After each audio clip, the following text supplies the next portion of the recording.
Good morning, afternoon, or evening, listeners. You found yourself another episode of Faithful on the Clock, the podcast for Christian professionals where all the pencils get sharpened to get your faith and work aligned. I'm your host, Wanda Thibodeau, and in today's episode, we're linking our previous episode around work and parenting. We'll chat with guest Dan Simon about how and why young people need to prepare early for the calling God gives them, and what we can do to help them understand and embrace that calling. Let's get started.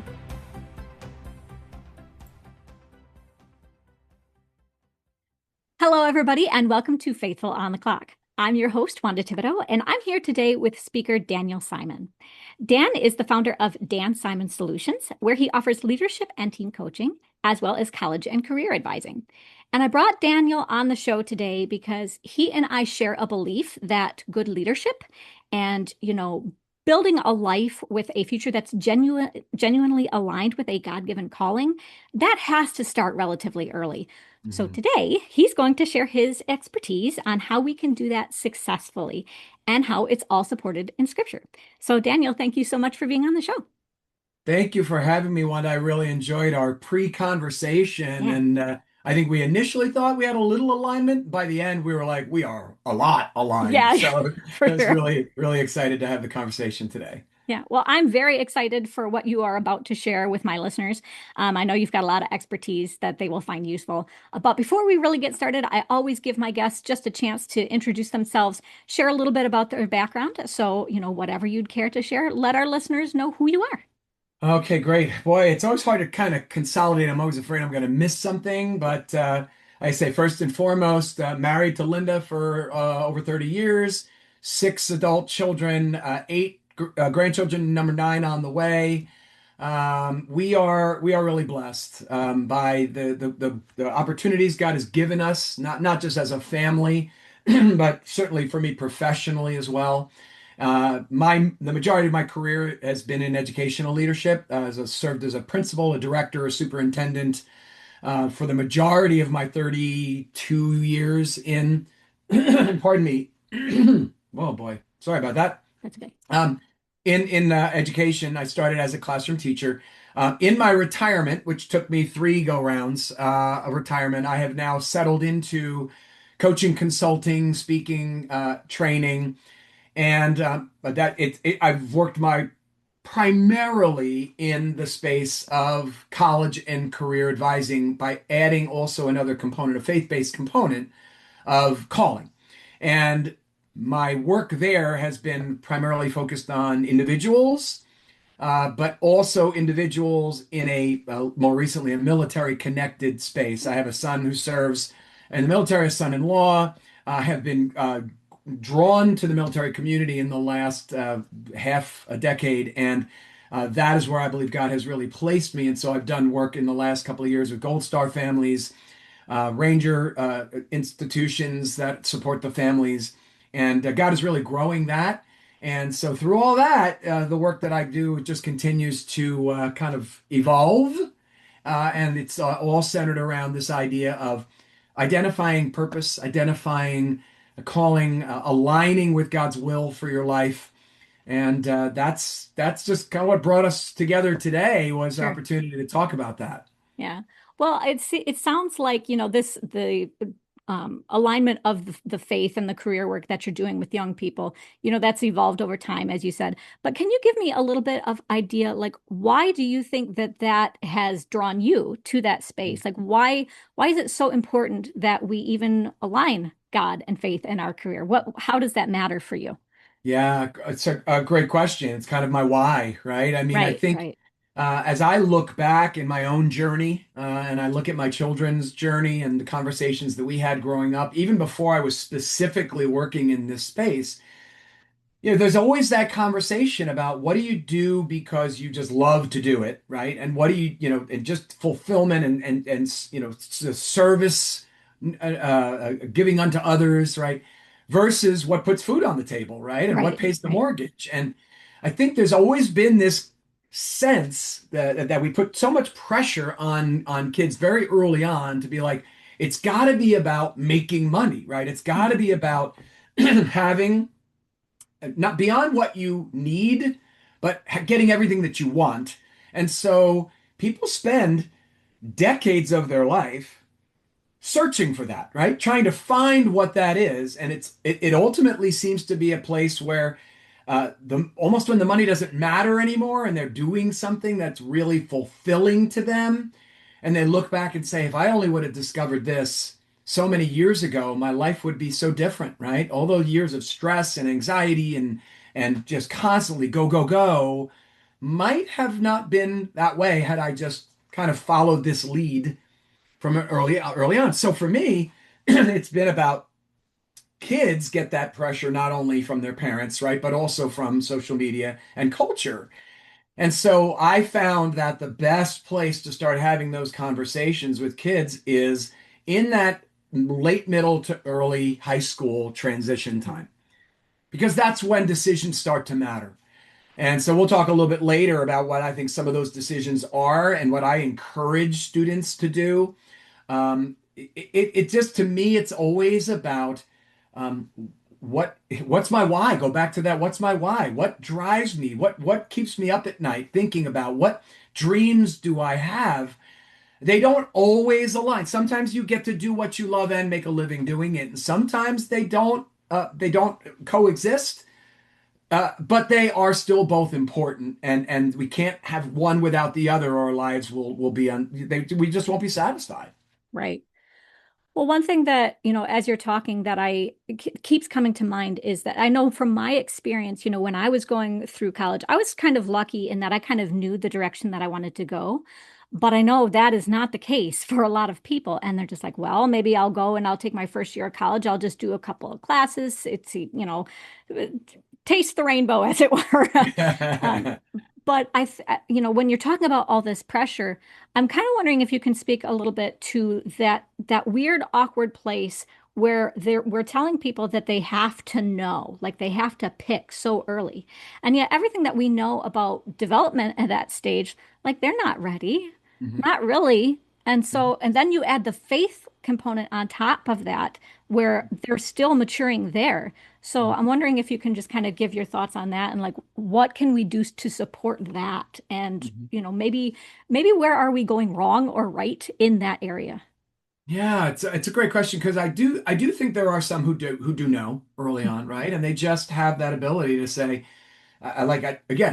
this is just where I've always felt. I just dream about being a surgeon. I dream about being a lawyer. I dream about, right? It's not about the money per se. It's about this is just the environment I've surrounded myself in, and I absolutely love it. The problem, to your point, Wanda, is that the question often is when do we start do doing things that kind of verify or validate that for us, right? Right, So the right. idea that I'll ask kids all the time, what do you want to be as an initial conversation? What are you thinking about? And then, a lot of times it's I don't really know. And then the ones who do know, I'll always ask them the question about, where did that come from? And they'll give me maybe a little bit of an idea. Oh, my dad does, or my uncle, or it sounds really cool, or they make a lot of money, right? Those kinds of things, which always gives me an inside view of where they're coming from, right? What has driven them to this point. And so then I'll always ask the question, so what have you actually done, right, in that field, even as a freshman or a sophomore in high school, right? What have you actually done to actually verify that you do enjoy that?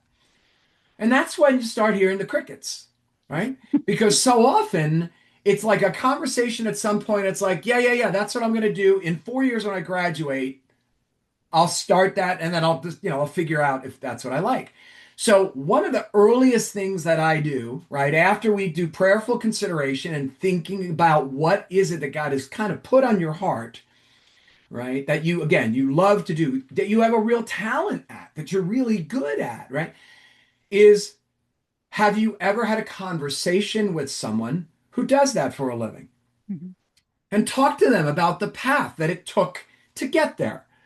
Sometimes that conversation alone is where a kid goes, wait, what? I have to do how many years of school and I have to invest how much of my time? But so that right there. But even if they're past that, then you get to the point of have you ever shadowed someone for a morning, an afternoon, a whole day, a weekend who does that work so that you can walk away from that either being that was the most exhilarating, exciting thing. I can't wait to do that. Or, wow, I'm really glad I did that because I want nothing to do with that now. I'm going to have to find another direction.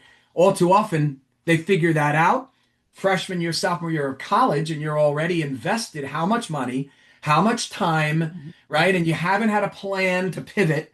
So the earlier that the experiences and the conversations happen, the greater there is opportunity for clarity of both what you are thinking about, but also what you can cross off the list. And that's, by the way, that's only even just discussing college, because there's the whole other conversation about those that don't feel called to college Yeah. and what that looks like as well. Yeah. Well, what I really hear you saying, and you can correct me if I'm wrong, but really this idea of having that lived felt experience. Absolutely. You go out and you feel what it is like to go do that thing.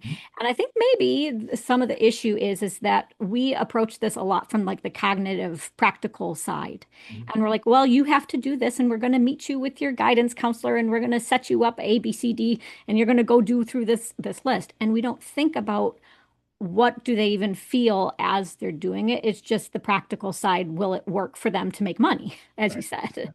right, right. So I like that you are bringing that up, that they actually have to like feel something and like Mhm, have that response and mhm, not disconnect from it. I think that alone is a mhm. huge step for people, especially because during that time of life, I mean, I know for me, like I was so like all over the Right, place, like, right, and just to like have that new experience, mhm, and know that that was there, that was very enlightening for me. mhm. Um, Yeah, two things I would say to that, Wanda. One is there are a lot of resources, even more now. We've all done some kinds of assessments as adult, like DISC mhm, assessments and things that kind of tell us where our alignment is. There's a lot of career survey type of resources out there that take that kid who says, I have absolutely no idea. And it asks a whole series of questions, and some of them do both kind of aptitude as well as personality and put the information together to suggest potential careers or at least career clusters. And that is sometimes all it takes to start I never thought of that. Or what is that? Maybe I want to explore that a little bit more, right? Where otherwise it's just like I'm all over the place. I hear a lot of things, and it's the same thing even with college selection. Like you tend to go to the colleges you've heard of, right? You tend to go, right, places that your cousin went or your brother went, and sometimes you just have to do a little bit of research and let them come to you. Let the information come to you, where you can say, I want to take a look at that, and I will pursue that a little bit further. So right, I think that's a very significant piece of this. And again, the earlier the better. I think as an eighth grader going into ninth grade, because then that also opens up one to the opportunity to explore courses that are offered at the high school level. mhm, I want to major in business because my dad runs a business and my mom runs a business. Okay, great. So what does that require? I don't know. Well, let's take an intro to business class in high school then, right, so that you can understand a little bit more about it, right? So it's so many conversations. I just never ever want a client or a family to be in that mode of, I wish I would have known this 3 years ago. I wish I would have started this process 2 years ago. I wish I had known this then, right? So much time and money and resources and frustration, all that could be avoided if we start kind of a systematic approach with a conversation from the beginning and then organically let it kind of drive. My work when I coach these, I do not have a program. I do not have a template, right? I have a question that I'll start with, and then that question drives everything that follows in terms right, of the path and the direction, because every student is individually driven and called to do something. They don't fit in a one size fits all box. right. Well, when you're talking about calling, one thing that I do want to maybe mention is that, we're talking about experience, and having those experiences. But one thing I think that kids or young people get caught up in is that they see what's around them. They see their parent, like you said, the dad's in business or whatever it might be. And then because that is familiar, they kind of make this assumption that that's familiar. It's a safe path. I'll go do that because I know it. And Mhm. what I want to emphasize is that just because it's familiar to you doesn't mean that that is what God has called you to do. There's Agreed. such a difference. And just because that was your parents' calling doesn't mean it's yours. So I Agreed. just, really want to encourage the young people to just go out and explore and be their own person that God designed them to be. Your parents are your parents and you're you. And you can do your own unique work. It doesn't have to be what I mean, everybody has their expectations. The parents say, I'd love it if you could, but ultimately, even in that situation, you listen to God over everything else. And if God is Amen. telling What? you to go Yeah. do it, you go do Hmm. it. Yeah, Wanda, that is actually part of my coaching is I have to coach the parents as well. Mhm. I think that there are times, again, look, there's a reasonableness. There are some majors that kids choose where you have to have the conversation of what is this going to lead to? Like, what kind Right, of a career is this going to lead to? So you can have a very realistic, because that's a lot of times what parents are thinking. Like, you're going to major in that, and what are you going to do? Flip burgers the rest of your life, right? I right. mean, and maybe if that's what you're called to do, then great, right? But I think the parents oftentimes are the ones. I mean, I have a tragic story of one of the highest performing students that I had back in one of the schools where I was a principal. And she was valedictorian of a class, of very competitive. I mean, that high school was the number one high school in the nation ranked that year that I was principal of. It was a phenomenal program. Every kid, Ivy bound and top, schools. Mhm. And this young lady spent, to cut to the chase, spent the next whatever 12 years of her life in pre-med, medical, specialization, all that, and had a nervous breakdown like the week before she was going to start her actual career. And ultimately, as it turned out, she never wanted to pursue medicine. She never wanted to be a doctor. And so the pressure from home, the respect in a sense, they're writing the checks, they're doing, I have to be obedient, Mhm. ultimately took a decade and a half of this young lady's life. I don't honestly even know what she ended up pursuing after that, because it was a long recovery for her from that. That we can do that to our children as parents. Yeah, for sure. I don't, when you use that word obedience, I love that you actually use that word because I think kids so often they think that if I don't listen to my parents, then I'm being disobedient. And if I'm being disobedient to them, I'm being disobedient to God. Like they link that somehow in their heads. And again, what I want to get across is that when you are obeying God, that is the ultimate thing that you have to do. That doesn't mean you don't respect your parents. Of course. But I have come up with, and you can tell me if you agree or not or disagree, and you're welcome to do either one. But my view is that when you obey God first, that brings more honor to your parents than anything else could. Mm, I love And that. so, I love that. I have tried to tell people that too. So, that's my take on that. Yeah, I think that's great. I think there has to be a kind of verification of signs, like what Yeah. are the things that you are experiencing, that you are feeling, that tell you that this is the direction that God is leading you.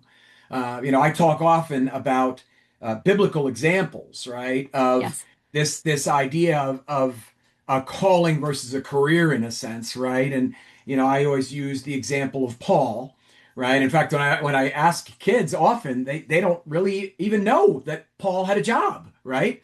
Yeah. They know Paul, well, was his job to persecute Christians, was his job to to save the Gentiles. Yeah, well, that was his calling for sure, right? That's where God purposed for him to be. But Paul never went anywhere and asked for a collection plate or a love offering, Hmm. right? Paul paid his own way to do that ministry work through making tents, right? And Hmm. a lot of kids they just didn't know that because it's very subtly mentioned, right, at different times.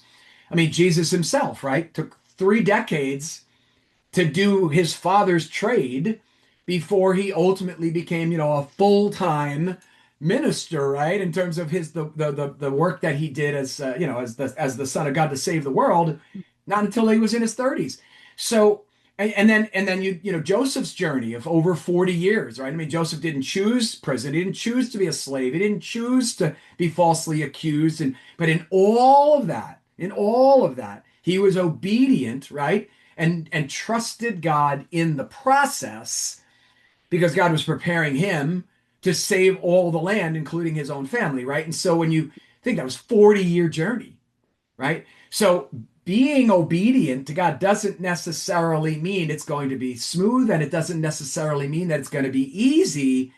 But when you pray and when you are aligned and when you take those steps, God will always work it out for good. And so we have to be, again, as parents and we have as kids, to just say, what is driving me to feel like this is where God is leading me? So I can't just do that and say, okay, I'm committing to that for the rest of my life. I have to take those steps, meet the people that do the work, get the experience in the work, get some feedback in the work. Just do whatever it takes to get that validation that says, yeah, this is it. And I love doing this as a passion, this other thing, but I know that I can't do that to put food on the table. So I love music. I'll do music ministry. I'll do music in senior homes. I'll do music, for special needs children. I'll do music in a way where I can let it just be my gift to them. But I'm gonna pass on music as a career per se because I also have a skill in something else that I can do, and that's going to help me pay my bills, right? So sometimes they align, but they don't always, and we have to make sure we're clear that it doesn't have to be the same. That career and that calling don't have to be one and the same. Right. I actually had Danny Brissell on a little earlier for an episode, and he had brought up the film Chariots of Fire, Yeah. and that scene where he basically says, I can, I know I have this mission, but God also made me fast. And that's Yeah, kind of what you're talking about, is that you absolutely. have the mission, but you also have other things that God gives you where, to quote the film, he feels God's pleasure, right? Yes, And so I love it. really Oh, believe that there are those skills and gifts that God gives us just to feel that pleasure because he knows that the mission itself is hard. That calling that you have is so much like if we look at Elijah, right? That was so hard. He flees Jezebel. He's not having a great time. He has to go and take a nap and go and eat his bread and water, not once, but twice, because he's so tired. And I mean, it just took everything out of him. right. But, he knew what that was about, and God was sustaining him. And he had other things, I think, that he really enjoyed that got him through it. And I think if you, as young people, that we really identify not only, what is that thing that we are feeling like is calling us to, even if it's hard, right? We can Hmm. feel that that difficulty is there, but that Hmm. alignment is there. But Hmm. we can also say, this is the stuff that I feel joyful when I do it. It's a different kind of joy that helps me Yeah, sustain the mission. yeah, Make sense? yeah. Yeah, and I'll often say to kids, and honestly, when I coach adults as well, sometimes it'd be like, if what you're doing and the path to what you're doing is easy, that means that the enemy isn't trying to stop you. That should Right. say Right. something, right? If it's so incredibly easy, then that means, it doesn't, I mean, I'm not going to say it means you're not doing work, for the kingdom, but at the Right. same time, when what you're going to do is going to impact people, the future generations, the current, adolescent teens, which is where I'm serving, right? When you think about the impact there, the enemy is going to throw obstacles in your way and make the journey difficult. Mhm. The 40-year journey for Joseph, right? Right. The enemy planted seeds in all these different people to kind of throw her, and he was still obedient. And Daniel, and all these biblical characters that just said, look, my obedience, like you said earlier, my obedience is to God first. Hmm. And so if this is where he's calling me, then honestly, he's going to work it all out. Even if the trials that I go through are really difficult at the time, I trust that if he's bringing me down this path, he has a purpose in it. And so I'm going to be obedient to that. Right.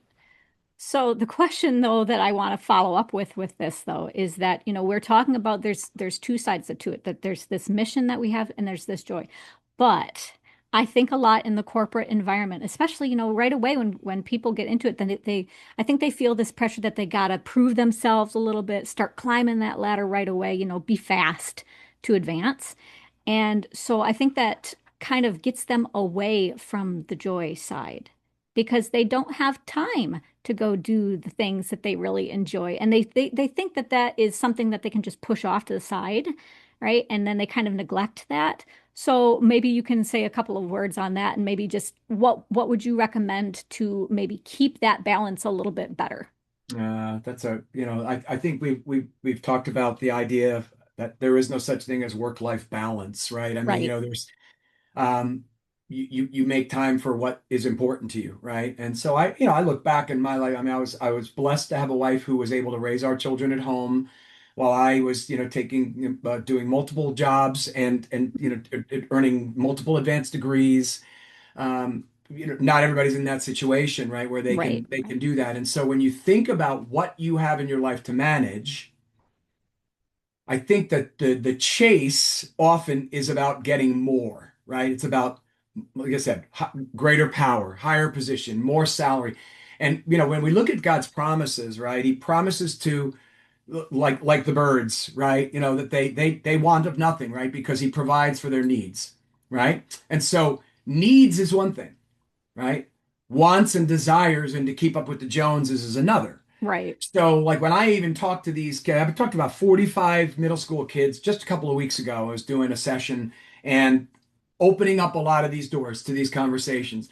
And when I would ask them to project out 15 years, so from middle school, right, that gives them the rest of high school, their post high school experience, and then like their first 5 years in like the real world, right, whatever that looks like.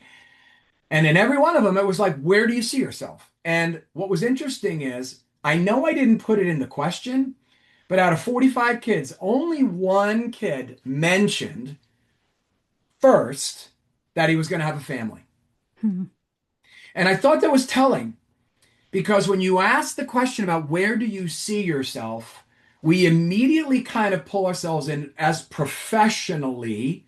What do I see myself doing? Not who am I going to become? Who am Right. I going to be? Right. And so that really struck me as every decision that you make about this path you're going to take has consequences, has tentacles to impact other aspects of your life. I mean, I remember even going to my first high school, my 10-year reunion. And my wife and I at that point were already expecting our third child, right? And almost everybody else was still in the throes of, you know, whatever, law school, medical, whatever, right? And it wasn't even so much like that was a bad thing, but they were all talking about how they were putting that off. They were waiting, right? They were, I don't have, I can't do that yet because I have to do this first.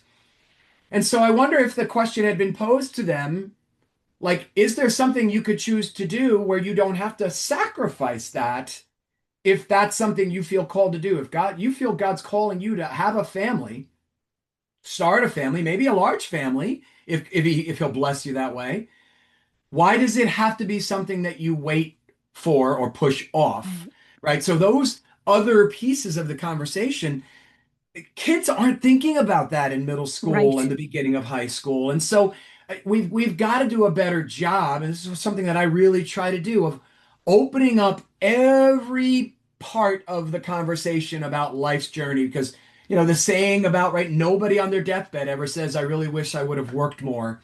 I Right. really wish I would have spent more time away from home, right?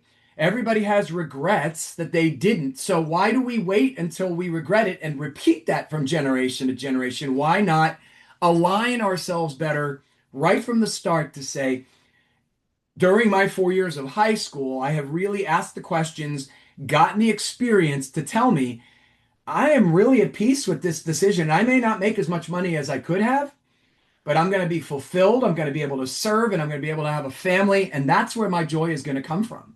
Right. So I think so much of that is dependent on us as adults opening up those conversations with those kids. Sure. Well, I love that you are bringing this up and we're talking about this. I had a previous guest, Peter Collot, and he is the author of Authentic Self Rebirth. But Mm, one of the big ideas that he was putting out in the episode that we had was that you don't take your work and put your life around it. mm, You build your life first, and then you insert your work into that. great. So Great. when we're talking about, how kids think, teaching them to think holistically that way and say, Mhm. what does the entire life look like that I Right. want? And Right. then, we have to talk about habit building here, because kids need that Hmm. too. Hmm. But the understanding that like the way that you start to work when you are young in your career, that is going to build habits for the way that you work for decades. Right. So very early on, you have to draw those boundaries, is what I'm getting at, and say, Hmm. this is the life, the whole Hmm. life that I want, if I want a family, whatever it is. Yeah. And then say, how do I build that? I Like, love it. what Love it. what do I do? I Right? do And the what is backwards mindful? design. Yeah, Yeah, that's exactly. it's an educational trick, right? But that's why I start with that question of where do you see yourself in 15 years? Because then we go back 5 years from that and Yep. say, so where will you have to be there? And then 5 years back, and then 5 years back, and oh, that's today, Hmm. right? So what's the first thing that I'm going to do starting right now, starting tomorrow, right? That's going to kind of get me on the path to be there in 15 years. And I absolutely love it when I have conversations. See, it's funny. When I started this work with college and career, it was the same kind of students that I mentioned at that high school where I was principal. High achieving kids. They were absolutely college bound, top level university bound. It's not that I don't enjoy those kids, right? But they know what they want. For me, the real pleasure, and this is why I feel God has led me into this space, my real joy comes from having the conversation with the kid who's lost, the kid who has no idea. This is why I love being in this military connected space Hmm. because this group, God brought me to a place in a job about 5 years ago when we first relocated near a base.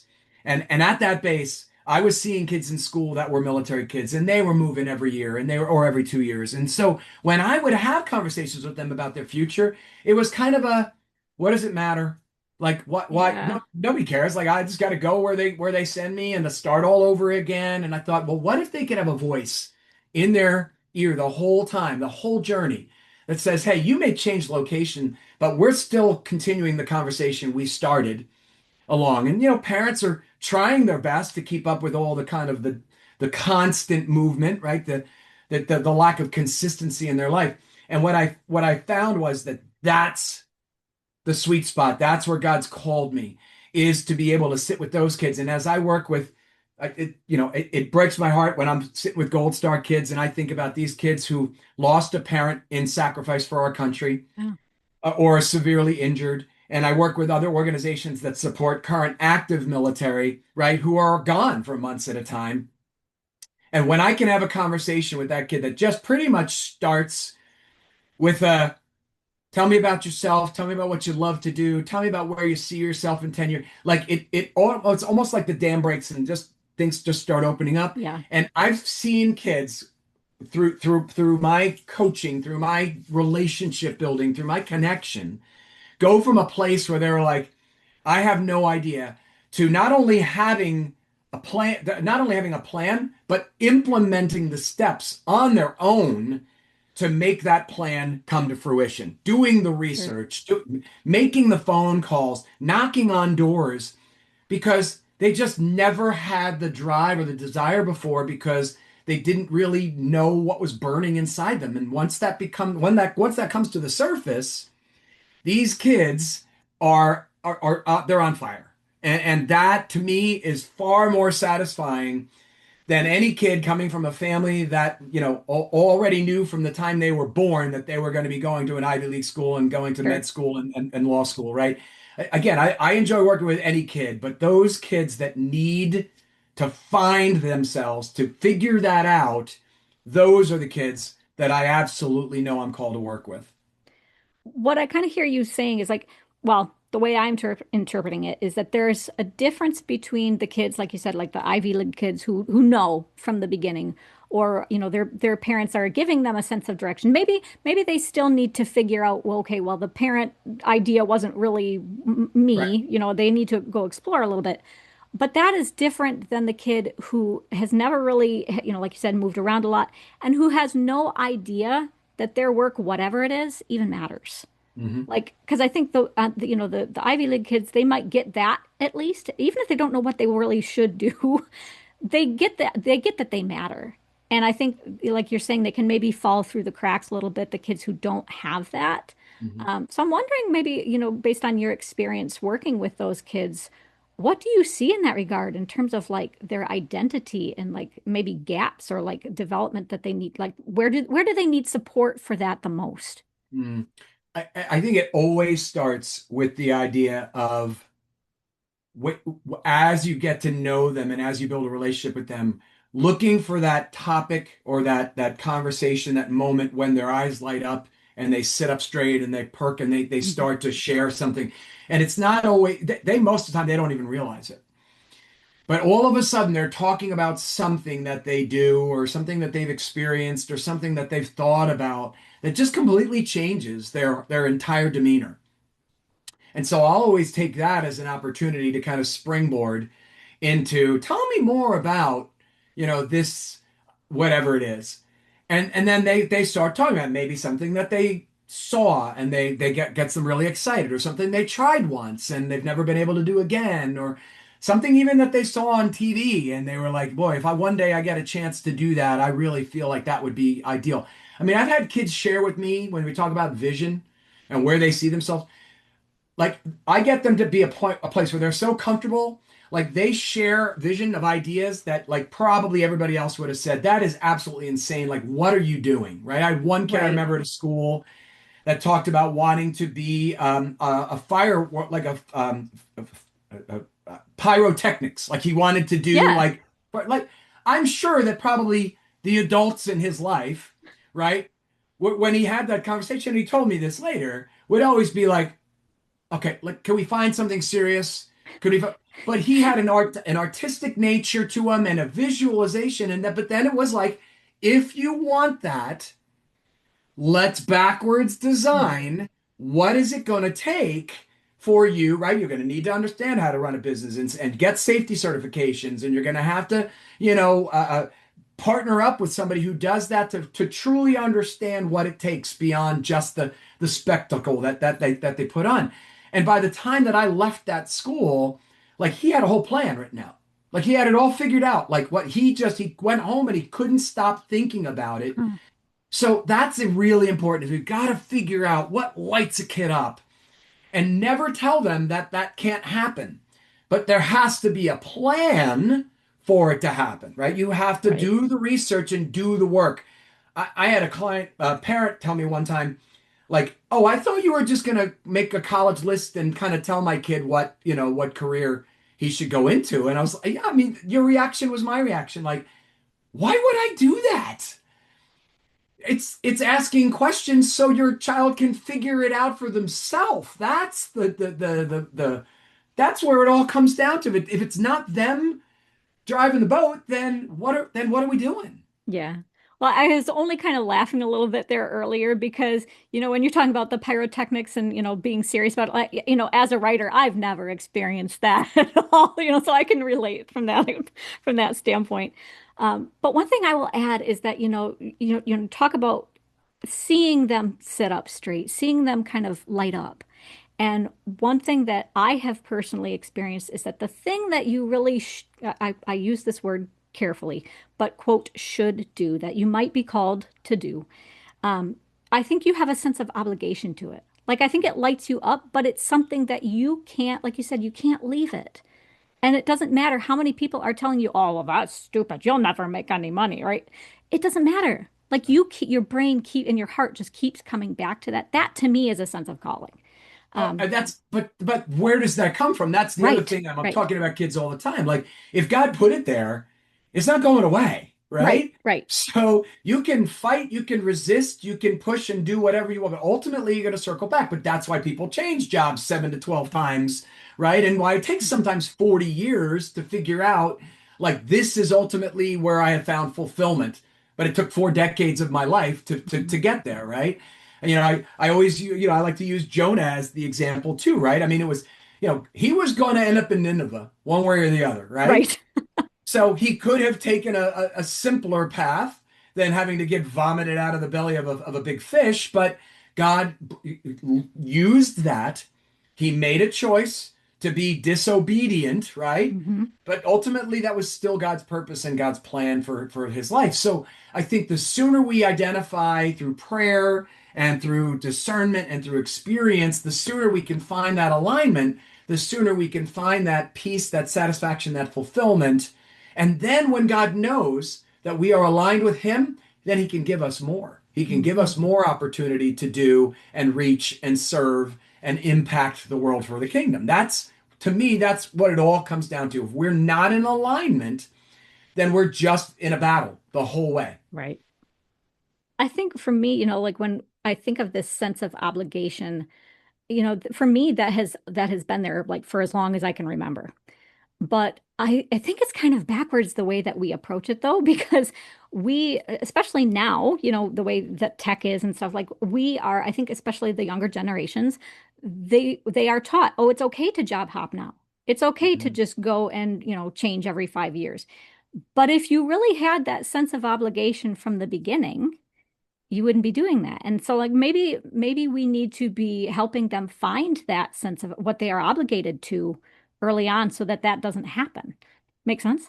Yes, and Wanda, that again goes to where I say that there can be a difference between what puts food on the table and what really Right. drives you, right? So the work in a sense that you're called to do that pays well, that allows you, that's, but you know, when you think about other ways in which you find the satisfaction, the fulfillment in terms of serving, in terms of leading, in terms of just engaging in your community as a whatever, as a coach or a volunteer or those things. There's other ways to find fulfillment and to change and to add and do more. And it doesn't have to be related to the job that you're doing, right? I mean, Right. I think that's where I try to help kids understand again early on.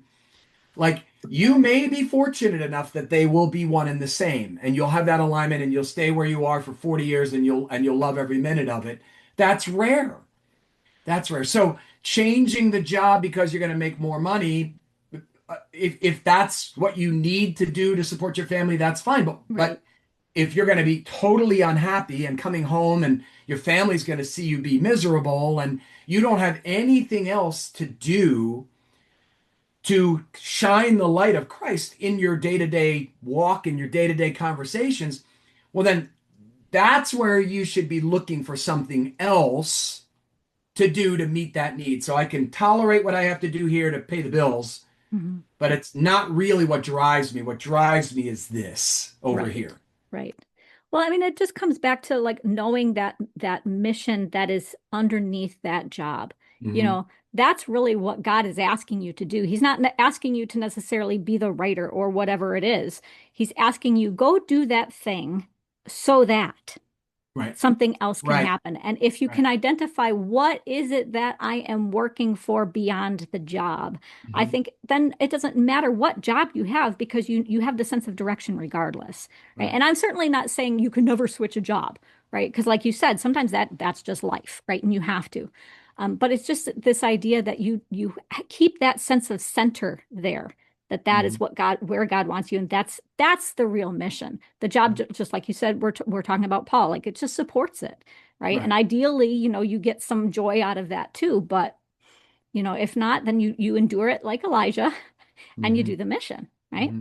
Yeah, there are several verses I actually use in my presentations that talk about what God has kind of prepared you for, and Mhm. in all things that you do, do it for the glory of God, right? Which means we're not going to do one thing; we're going to do a lot of things, and in all of those things, we are doing it to give God glory. And ultimately, if we do that and we trust Him, then He's going to allow us and give us the opportunity to do other things, right? So I think that that is at an early age, and not every kid that I work with is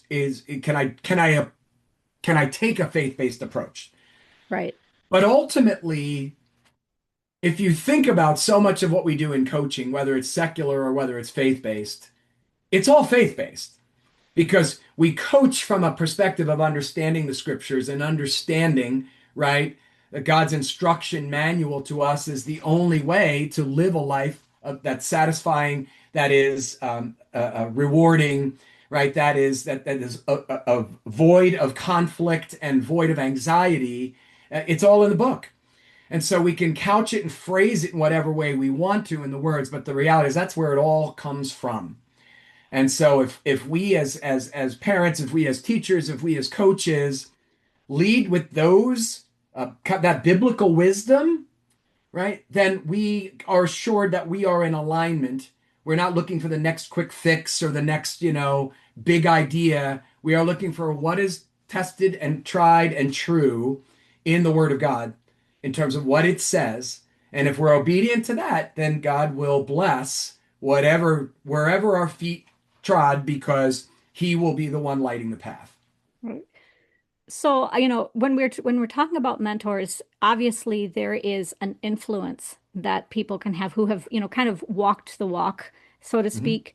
So I'm kind of wondering if you can talk, because you do team coaching and things, and kind of talk a little bit about what can the leaders do to support the young people? Like what were your top recommendations? Maybe not just for the leaders, but what can the young people do? What would your top recommendations be for them for how they can get the support that they need and really get started with this?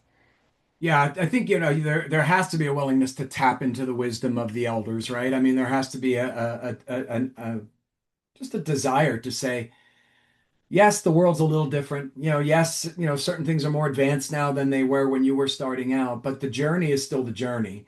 And so, what were the biggest challenges that you faced, when you were my age? What are some of the things, the lessons that you learned as you went through this phase of life? When I'm coaching, young 30s, maybe newly married, new parents, maybe unhappy in their job, be like, yeah, been there. I mean, like I can tell you, but I'm not going to tell you what's right for you. I'm going to ask you certain questions so that you can kind of dig deep and figure out where the real hurt is coming from, right? That's what coaching is. It's asking questions.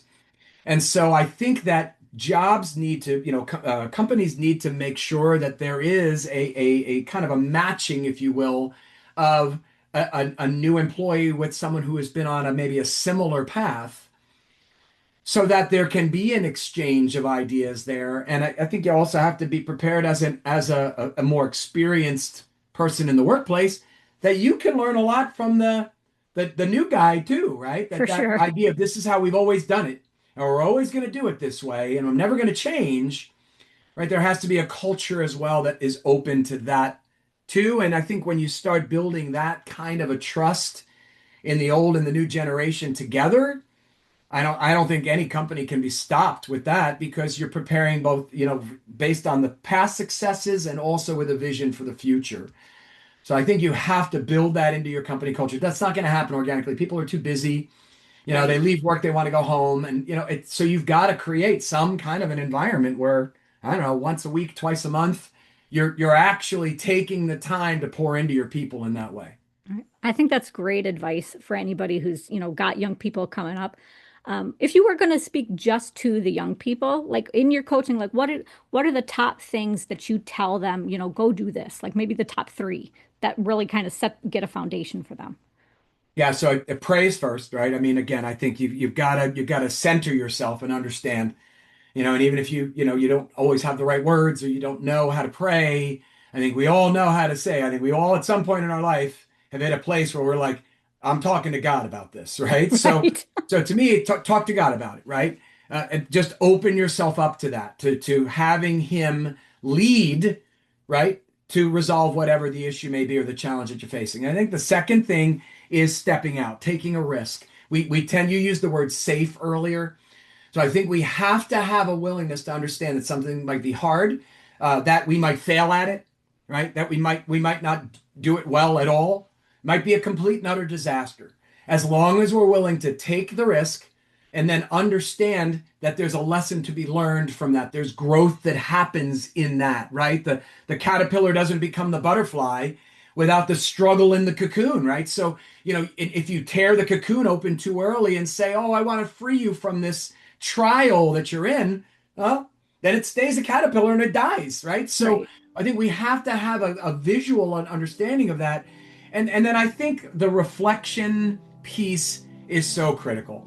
We've got to be able to self-analyze and say, what did I do well? What didn't I do well? Who can I surround myself with that can help me do better at this so that the next time around when I try it again, I will have a better understanding. And if I fail again, I'm going to repeat the process again. I'm going to bring it to the Lord. I'm going to try it, and then I'm going to get feedback, and I'm going to analyze, and I'm going to repeat and rinse, and just until I get it right, where the Lord blesses it in the way that I believe He's been intending all along. But the journey is important. I think if I had to summarize, kind of what you're saying, it's a lot of mental and logistical positioning is what you're talking about. Yeah. Because, and the reason I just kind of summarize it that way is because, I think we, especially, for young people who have been, they've been through the academic system, we learn to do the lists, right? But approaching this really as that it's really just this larger approach. Again, like we were talking about being holistic. It's about what does my whole heart have to be? What does my whole mindset I just encourage you to think about which your is a little bit story. broader than just saying I'm going to check this off. All of us have something of value right? to communicate, and just getting into that right frame of where can being. you take your message? And I'll say being rather than mind or heart. It's the whole thing. The right frame for our of next being show, to most of us set that will up admit and we then want being willing success. to go out into But those are you different really ready spaces. for it? Fail I'll be a little covering bit that if you in have 2 to, weeks. and understanding that Visit learning is happening. faithfulonclock.com to that's sign up kind for of how our I'm email interpreting list and explore the library. 100%. And that's how I've been as a school leader for a long time, building that culture of, yeah, you go ahead and try that, as a teacher. I'm going to do this a little bit differently than I've been trained to do. Go for it. Let's talk through it. What are you afraid of? Head on What over are to your concerns? patreon.com And then you do it. How did it go? to become a Right? supporting What would member you do for the show. differently next time? You'll get Right? access What to kind of options help like can I early provide for episode you in terms access, of bonus resources, episodes, human videos, or financial, Bible right? studies, But curated articles, if we and more don't in the tier take plan those that's risks, right for you. then we find Show your ourselves support after for this 20, podcast, 25 years and remember, just enormous in that change safe can zone. start I'm just with going to you. do it the way I've always done it because it's easier, it's safer, and I don't have to worry about failing, and I don't have to worry about whatever word you want to use to describe it. That's all part of the journey that gets us to where we are. If we reflect back on trials in our life and all those places where we have struggled and places where we've had real obstacles, if we're honest with ourselves, we look back at those and say, when I see where I came out of that, I understand why I had to go through that. Mhm. Which is why I say, honestly, for the last 5, 6 years, when I finally kind of came to grips with that, I really haven't had an anxious thought. And that's because when I find myself in those situations now, where there's an obstacle or there's a challenge, I don't see it as a negative. I see it as an opportunity for growth. Lord, you put me here to learn something, to understand something. So I'm going to be obedient. I'm going to go through it. I'm not going to wish myself out of it. In your way, in your timing, I will know on the other side of this why I had to go through this. I don't love it right now. I don't even like it one bit. Sure. But I understand and I trust you in it. And as a result of that, I'm going to be faithful and I'm not going to be anxious. Yeah. Well, one thing that I can point out too, in the devotional that I had written, Grace in the Grind, one of the analogies that I had made is that a lot of us are kind of like oak trees. And when oak trees, they go through the storm, they'll have, gnarls come out and, like all of the scars from these storms, right? And I think a lot of young people are conditioned to just be safe and not want the scar. And all I'm trying to say is that despite the scar, you're still an oak tree. Like Mhm. you are who I you love it. are, and the scar does not change what God has designed for you. It just means like it doesn't stop who you are. Now you are going to live with that. You go in, when people come up to you, they see those gnarls, but that's part of you, and it doesn't change the original intent of why you grew, where you grew, and how you grew, right? So I think if people can, in that young period, just like don't be afraid of a little Mhm. pain sometimes, Mhm. because it's not going to change the outcome of you becoming exactly what God wanted you to be. Yeah, I would even go farther than that one and say embrace the scars, right? Because they Yes. become the opportunity to share Hmm. with someone about your experience, but how God brought you through it, right? Yes. and how, so even with what you're going through, right? You can have confidence that God's going to see you through it. That's what that scar is a reminder of, right? So Yes. I think in that sense, I love that analogy. And yeah, I think it becomes almost an opening to a conversation for someone who just might need to hear the story behind that scar because it's what they're going through. And that's not coincidence. That's the people that God puts in front of us in our life because he's equipped us for that moment, for that person, right? As it says in Esther, right? For such a time as this, Right. I went through that right for this moment to have this conversation with you so that you can get through whatever you're going through. And then at some point, you'll share your scar story with someone else, Right. and God will bless that as well. Right. Well, there's two things that I want to point out there. First is that, when you have those scars, you can actually make them the foundation for the career that you have. I had a guest, Lorette Willis. That's exactly what she did. She went through some pretty, really rough stuff, but then she then turned that around to like be the foundation for her businesses. Wow. Because again, she had that shared experience. She understood what the people were going through and she could help them. So never think that the things that you have been through are going to stop you. They can become the exact foundation for what God wants you to do. And from my own experience, I'm doing a lot of trauma writing, and I would never be in that space if I hadn't been through what I was That's right. doing.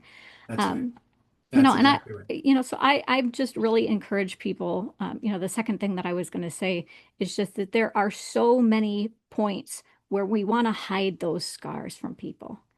And what I want to emphasize is that sometimes people need to see that somebody else has it before God can work on them.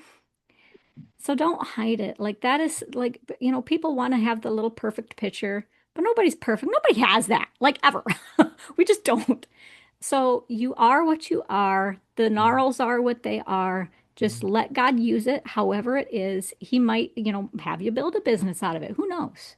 Yeah. Maybe Love it's it. just something on the side where you can encourage your employees on a certain way. Who knows? I love it. But that is part of you. Like that is part of your identity. And I don't think we should hide it at all. 100, spot on, Wanda.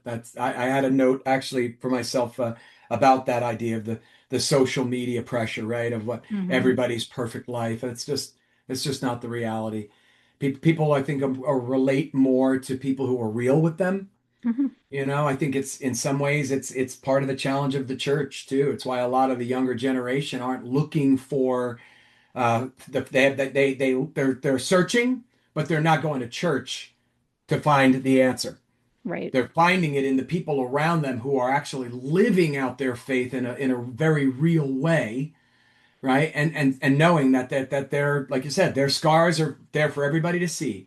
Their dirty laundry in a sense is out there and openly confessed in a way to say, I am not perfect and I am a sinner and I need the Lord and I need his forgiveness. That's something that people who are searching can relate to. Not this idea of this is what we strive to be, and anything short of that, Right. you know, don't even show up.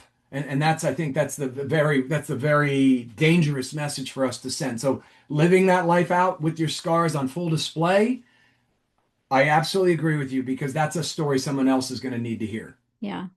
When you're relating it to the church too, like, and just this idea of, identity and being authentic and showing who you really are. I think sometimes part of the reason why young people struggle is because when they approach the church, like a lot of it, and of course it depends on where you go, but any service is going to have a little bit of a script to it. Some are more scripted than others. And so I think we learned that there's not really a time to be fully authentic. There's a time to do the script. There's a time to do the worship. There's a time to go get the community. Like, but when do you actually talk to people?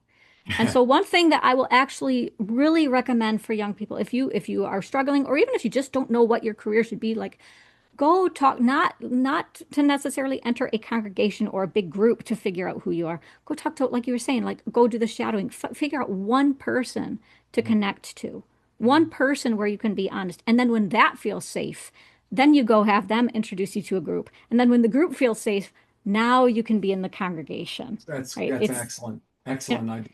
yeah. Hmm. And I bring that up because so often we do it backwards. We say, I'm going to go try church because I'm lost and I don't know what to do with my life, or I'm starting and I don't have any direction. Maybe if I join a church, but then we feel like we're fading into the background because everybody else knows what to do and we're just kind of in the pew and I don't know what to say and I don't know where to go to talk to anybody, right? So then we don't go back, Right. right? Whereas if That's you so start with true. one person instead of the congregation, I know it feels backwards, but from my Yeah. experience, that's what works is the one-out connection first. Love it. I love it. It's a great approach. And that I think that some pastors might need to hear that message, right? That it's really not about the size of the congregation. It's about the No. connections that are being Mhm. formed, right? Yeah. Absolutely. Yeah, well, don't Absolutely. misunderstand me. I think some churches really are making that effort to get Mhm. that one-on-one. So, Yeah. I don't want to, stereotype it all, but Understood. again, that's just my But it's experience. it's always everything that I do, everything has always been about connection and relationship, right? I mean, in education, we have this adage that says the kids don't care how much you know until they know how much you care, right? Right. And I think that is does it really change as an adult? You Mhm. know, does it really matter? I mean, I have friends from high school and we're diametrically opposed on political and faith driven issues, but we're able to still have conversations about those kind of controversial topics Mhm. to a place where they'll even say to me at times, like, you're the only person who believes what you believe that I can have a conversation with. Right. But because they know I care about them. And it's always been that way. Even before they knew that we were so opposite on issues, we got along because I took an interest in them and engaged with them. And that relationship has stuck. So I think that is another place that we get very we take I don't know, maybe we just take it for granted. Hey, this is people that I like and that's all I need, Right. right? And Right. instead of recognizing how Jesus welcomed everyone, right? The stranger, the sinner, the tax collector, right? I mean, that was what drove Jesus was every single person was created by God and Christ died on the cross for everyone, Hmm. right? Not just the people that go to church on Sunday, not just the people who, do always do the right thing because doing the right thing in public, doing the right thing in private are two different things. Right. Right. And so, Yeah, I think one thing that kind of, gives some trouble for on both sides, for the people who need the mentoring and the mentors is, I had talked about it in another episode, but where basically the more that you grow, the more fame that you have, the more that you are working as a CEO or whatever, the more leadership that you have, the more distance you actually get from your audience or whoever or your true. employees because there's just more Absolutely. responsibility. And so what happens is the leader who actually knows what to do actually becomes an unapproachable other. That's the term that I use for it. Because the young people, they have no hope of actually getting to talk to the CEO, like It's none, true. It's right? true. And so I think part of that is finding, when we talk about scripture, Jesus found those moments, like with the one with the hemorrhage, he took those moments to make people visible, Yeah. even though Yeah. thousands of people were following him. Yeah. And so I think the message for leaders is make those moments so Yeah. that people still have the hope. And then for the young people, maybe reach out to Right. touch the hem of the robe. Like maybe you won't get maybe they're not as unapproachable as you think, but we have to meet somewhere in the middle, Right. and Right. not let that gap happen, and I think that takes some responsibility on both sides. That's a great point. And as a school leader, right? I had always felt that the opportunity to influence kids was always going to increase as I moved up the ranks in my position, right? And I think Hmm. this can be true about almost any business. And so what I found was, when I started as a teacher and then I went to a supervisor role, I still always had a couple classes because I always still wanted to stay connected with the kids. And then as a principal, I was engaging with the kids day to day, every day. And then when I got my first job as a superintendent, I thought this is going to be the moment, right, that I can really impact an entire district. And what I found was it was completely the opposite. Yeah. I became that person, right? Making decisions in the absence of the clients, the kids, right? And so I actually did something that a lot of people would never do. And I stepped back from that role and went back to being a principal for the Hmm. rest of my career. That's where I finished my career, is back being in the building, because I realized the best way to influence kids is to be with kids, is to connect with kids, to have Hmm. conversations with kids, right? And so, even in retirement, that's why I've still taken this avenue of I still love kids. It's where God's called me. It's the gift he's given me to be able to connect and relate to kids in that way and to help them with these questions, to help them pursue what God's called them to do. So I believe that it's a conscious effort on the part of reaching out, or if you want to say reaching up, but also reaching down, Yeah. right? That both parties need to kind of meet in the middle in any context, whether it's a school basis or a company basis, right? That there's opportunities for both to grow by coming together. So on that note of connecting, right? If people want to connect with you, where can they go to find out more about your coaching or just you in general? I try to make it pretty simple. My website is dansimonsolutions.com, and my email address is dan@dansimonsolutions.com. So I just make it really easy. There's a description of kind of all the overview. I do have a specific page dedicated to my work in the military connected space. But an overview of all the other services that I have in terms of training, speaking, consulting, small group, leadership. It's all described there. And I always am willing to do a consultation for anybody, whether that's a parent looking for help with their child, again, a 30-something that's kind of in this transition themselves and not sure what to do. Even a teenager who's just like, hey, nobody's really offered to help, but I heard you and sounds like you're willing to help. I always have that first conversation free of charge because I just want to hear the heart and be able to provide some direction. Maybe I can help, maybe I can't. But if I can't, I want to at least point them in a direction where they can get the help they need. Yeah, that's a lot of what people just are looking for is just a little direction to get started, right? Right. Yeah. Well, just to wrap up here, I always try to close out by praying for the guests that I have. So would you mind if I pray for you for a second? I would love that, Wanda. Thank you. Perfect. All right. God, I ask that you be with Dan, and when he is doing his coaching, what I ask for him is that you help him notice the little things, the little nuances that maybe they're not, explicitly saying, but just give him that discernment about what's necessary so that he can give them that direction that they're needing. And so that then when people have that direction, then they know to come always right to you. Yes. In Jesus' name, I pray. Amen. Amen. Amen. Thank you, Wanda. Thank you for having me here. It's been a great conversation. Probably could have kept going longer, but I know we're already over our time. So Yeah, that's no problem. It was good, very good information. That's why I didn't stop you. Okay. But yeah, I have just had such a pleasure. This has been really great, Dan. Thank you so much for your time. I appreciate it. Thank you. Thank you, Wanda. God bless you. Appreciate everything. God bless you too.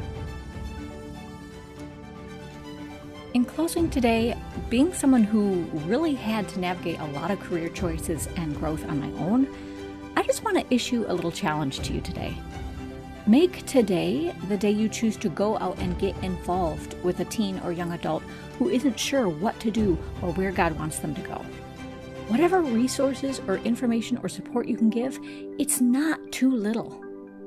To keep yourself inspired as you provide that support, visit faithfulontheclock.com for more scripture-based content. Next week, I'm going to be breaking down why joy is the best job skill we can bring to the table. Catch that in 2 weeks, and be blessed. Like what you heard and want even more great Christian business content? Head on over to patreon.com/faithfulontheclock to become a supporting member for the show.